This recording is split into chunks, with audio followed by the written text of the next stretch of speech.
ನನ್ನೆಲ್ಲ ವೀಕ್ಷಕರಿಗೆ ನಮಸ್ಕಾರ. ಇವತ್ತು ನಾವು ಮದುವೆ ಮನೆಯಲ್ಲಿ ಮಾಡುವಂತಹ ಮಿಕ್ಸ್ಡ್ ಕ್ಯಾಬೇಜ್ ಮತ್ತು ಕ್ಯಾರೆಟ್ ಪಲ್ಯವನ್ನು ನೋಡುವ ಬನ್ನಿ.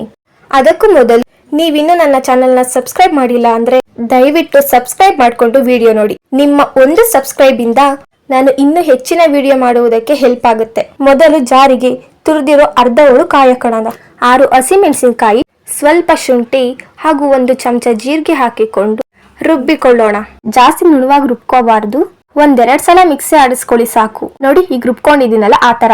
ಇವಾಗ ಗ್ಯಾಸ್ ಮೇಲೆ ಬಾಂಡ್ಲಿ ಇಟ್ಕೊಂಡು 2 ಸ್ಪೂನ್ ಅಷ್ಟು ಎಣ್ಣೆ ಹಾಕೋಣ. ಎಣ್ಣೆ ಕಾದ ನಂತರ 1 ಟೇಬಲ್ ಸ್ಪೂನ್ ಅಷ್ಟು ಸಾಸಿವೆ ಹಾಗೂ 1 ಟೇಬಲ್ ಸ್ಪೂನ್ ಅಷ್ಟು ಜೀರಿಗೆ ಹಾಕೋಣ. ಸಾಸಿವೆ ಸಿಡಿದಾದ್ಮೇಲೆ 1 ಟೇಬಲ್ ಸ್ಪೂನ್ ಅಷ್ಟು ಕಡಲೆಬೇಳೆ ಮತ್ತು 1 ಟೇಬಲ್ ಸ್ಪೂನ್ ಅಷ್ಟು ಉದ್ದಿನ ಬೇಳೆ ಹಾಕೊಂಡು ಚೆನ್ನಾಗಿ ಅದು ಕೆಂಪುಗಾಗೋ ಗಂಟು ಫ್ರೈ ಮಾಡ್ಕೊಳ್ಳೋಣ. ಫ್ರೈ ಮಾಡಿದಾದ್ಮೇಲೆ 1 ಹತ್ತು ಕರ್ಬೇವಿನ ಸೊಪ್ಪನ್ನ ಹಾಕಿಕೊಂಡು ಫ್ರೈ ಮಾಡಿಕೊಳ್ಳೋಣ. ನೋಡ್ತಾ ಇದ್ದೀರಾ ಅಲ್ವಾ, ಲೋ ಫ್ಲೇಮ್ ನಲ್ಲಿ ಗ್ಯಾಸ್ನ ಇಟ್ಕೊಂಡು ಚೆನ್ನಾಗಿ ಎಲ್ಲವೂ ಫ್ರೈ ಆಗಬೇಕು. ಒಂದಲೆ ಕುತ್ಕೊಂಡ್ಬಿಟ್ಟು ಸೀದೋಗ್ಬಿಡುತ್ತೆ, ಅದಕ್ಕೆ ಕೈನ ಅಲ್ಲಾಡಿಸ್ತಾ ಇರಬೇಕು. ನಂತರ ಹಚ್ಕೊಂಡಿರೋ ಈರುಳ್ಳಿನ ಫ್ರೈ ಮಾಡ್ಕೋಬೇಕು. ಈರುಳ್ಳಿ ಸಹ ಕೆಂಪುಗಾಗೋ ಗಂಟ ಫ್ರೈ ಮಾಡ್ಕೊತಾ ಇರಿ. ಈರುಳ್ಳಿ ಚೆನ್ನಾಗಿ ಬೆಂದ್ರೆ ಚಂದ. 1-2 ನಿಮಿಷ ಆಗುತ್ತೆ. ಈರುಳ್ಳಿನ ಲೋ ಫ್ಲೇಮ್ ನಲ್ಲಿ ಚೆನ್ನಾಗಿ ಬೇಯಿಸ್ಕೊಳ್ಳಿ, ಅದು ಕೆಂಪಿಗಾಗಬೇಕು, ಆಗ ರುಚಿಯಾಗಿರುತ್ತೆ. ಚೆನ್ನಾಗಿ ಫ್ರೈ ಆದ್ಮೇಲೆ ರುಬ್ಬಿಕೊಂಡಂತಿರುವ ಮಸಾಲೆಯನ್ನು ಹಾಕುವ. ಮಿಕ್ಸಿ ಒಳಗಡೆ ಇರೋದನ್ನ ಸ್ವಲ್ಪ ಕೂಡ ಬಿಡಬೇಡಿ, ಅದೆಲ್ಲವನ್ನು ಬಾಂಡಿ ಒಳಗಡೆ ಹಾಕಿ. ನಂತರ ಇದನ್ನು ಕೂಡ ಫ್ರೈ ಮಾಡ್ಕೊಳ್ಳಿ. ಚೆನ್ನಾಗಿ ಕೈ ಆಡಿಸಿ. ನೋಡಿ ಚೆನ್ನಾಗಿ ಫ್ರೈ ಮಾಡ್ಕೊಳ್ಳಿ. 1-2 ನಿಮಿಷ ಅದನ್ನು ಕೂಡ ಲೋ ಫ್ಲೇಮ್ ನಲ್ಲಿ ಇಟ್ಕೊಂಡು ಚೆನ್ನಾಗಿ ಬೇಯಿಸ್ಕೊಳ್ಳಿ. ನಾವು ಹಾಕಿರೋ ಮಸಾಲೆ ಎಣ್ಣೆಯಲ್ಲಿ 2 ನಿಮಿಷ ಫ್ರೈ ಆದಮೇಲೆ ಇಲ್ಲಿ ನಾನು ಅರ್ಧ ಕ್ಯಾಬೇಜ್ನ ಸಣ್ಣದಾಗೆ ಉದ್ದಕ್ಕೆ ಕಟ್ ಮಾಡ್ಕೊಂಡಿದ್ದೀನಿ. 4 ದೊಡ್ಡ ಕ್ಯಾರೆಟ್ನ ತುರ್ಕೊಂಡಿದ್ದೀನಿ. ಅದನ್ನು 2 ಸಹ ಹಾಕ್ಕೊಂಡು ಚೆನ್ನಾಗಿ ಫ್ರೈ ಮಾಡ್ಕೊಳ್ಳೋಣ ಎಣ್ಣೆಯಲ್ಲಿ. ಮಸಾಲೆ ಎಲ್ಲ ಚೆನ್ನಾಗಿ ಇಟ್ಕೋಬೇಕು ಕ್ಯಾರೆಟು ಕ್ಯಾಬೇಜ್ಗೆ, ಆ ರೀತಿ ಚೆನ್ನಾಗಿ ಮಿಕ್ಸ್ ಮಾಡ್ಕೊಳ್ಳಿ. ನಾನು ಮಾಡಿರೋ ರೀತಿ ಈ ಥರ ಟ್ರೈ ಮಾಡಿ ನೋಡಿ, ನೀವೇ ಇಷ್ಟಪಟ್ಟು ಮತ್ತೆ ಮತ್ತೆ ಮಾಡ್ಕೊಂಡು ತಿಂತೀರಾ. ತುಂಬ ರುಚಿಯಾಗಿರುತ್ತೆ.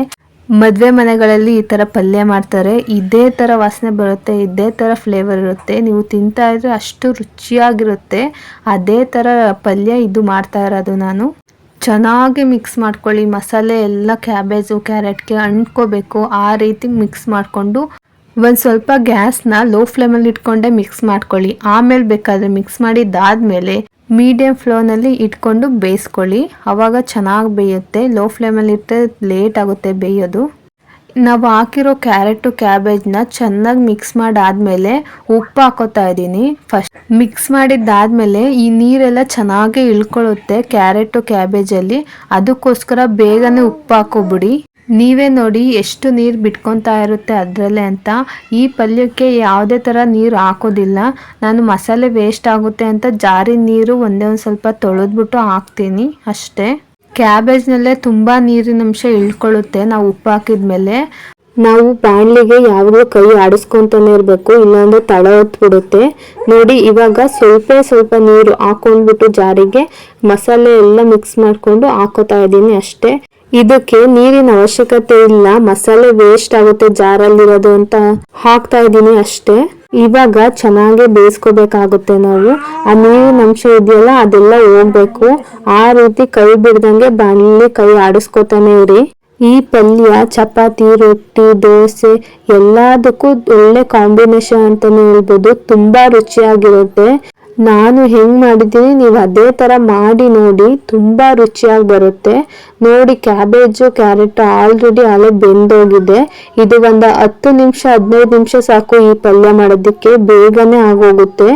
ಆಲ್ರೆಡಿ ಇದು 95% ಆಗ ಬೆಂದಿದೆ. ಇನ್ನು 5% ಬೇಯಿಸ್ಕೊಬಿಟ್ಟು ಕಮ್ಮಿ ಊರಿನಲ್ಲಿ ಇವಾಗ ಎತ್ತಿಟ್ಕೊಬಿಡೋಣ ಸೈಡಿಗೆ.